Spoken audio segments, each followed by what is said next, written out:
Enwanu na dofo man kasa muni me da mediani Isa Shaibu. Enan biom ya sahia biom ewo market hour so ewo ICTV GH. Na mo amanim ye de enwane na ye local food ye bibi aduane na ye de ye kyerɛkyerɛ. Na ntina wo so atumi asua bibi kakra so ayeden. Efrim na ufie unkwan mu ayeden ayede. Da bia me kasa unkwan mu ye da ufie asumnya nko a ukunu opia na dwu wo fie saa. Etide bia ma unkwan mu nyaden enya de na ufie ni je mra ho. Koso wa hwɛ ICTV GH ya bazizia.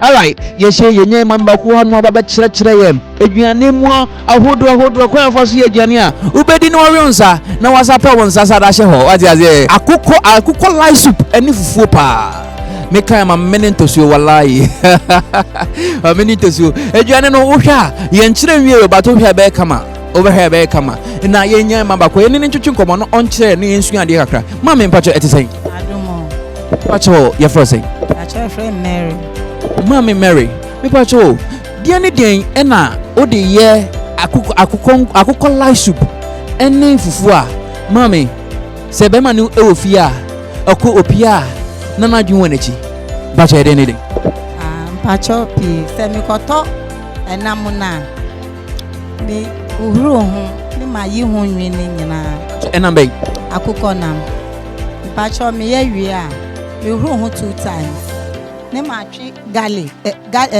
ginger ene je ne me pe garlic nti me brandy me pe garlic ginger ni je ne me ma ne dot na me da steam nam ne ho nyina me ma ne chi ehuru faso a nti chi ho a na fe me di mako ene intos no eno so me brandy na me di ago ho ma said ebe ya makono be kon kwan ebe kon nam ne ho nti me wi a ehuru kakra faso a ne se Lightsoup na ne na fe me din suo kakra egu ho nti ye sa ginger na kon nam ne ho nti ehuru kra uti ho am no se akukon kwan na ye unam fichiro ha na enam hwinum sa sandan ba wa fichiro na enam hwinum sa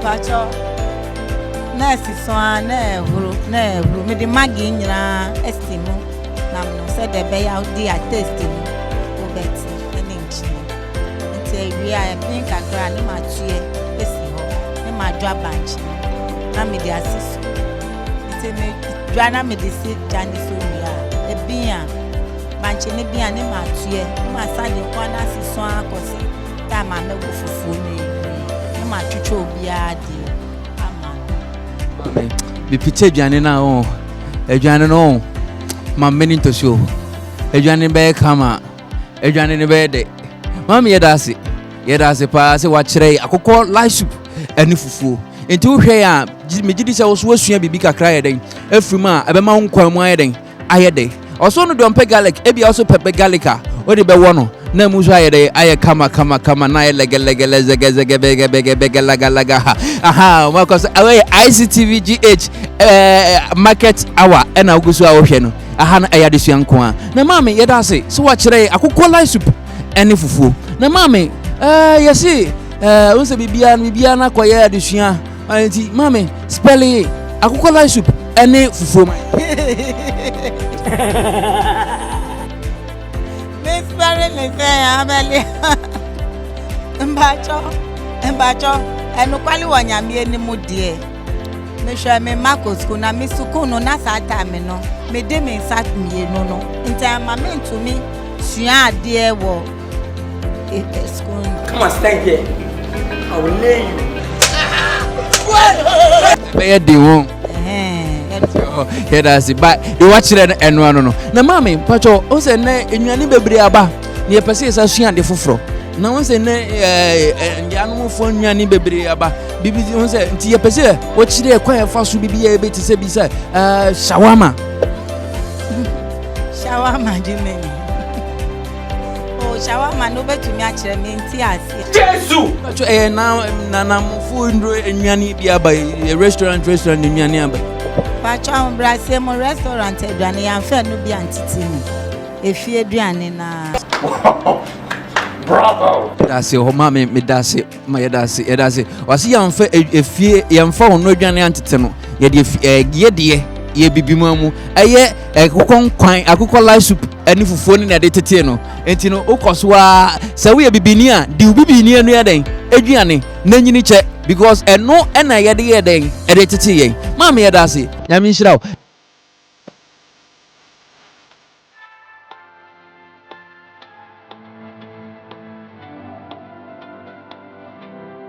Na mama pacho ehimfa na wo pacho me ti sukula ehimfa na we dwuma yo pacho Kandeshi market pacho for no ma to just in case obi hwehwe wo de bi wa kire dwane no obi wo ho no ma wa bonasem so wa kire ne dwane a woni miye wa kire no ebi ana akana kuma so pese oboa ebi wo so pese obeto wo niam ani bi e pacho for no ma to pacho 0275 43 2769 Yerase, ipa choko so ahwe ICTVGH na mo be fele no mo be cheke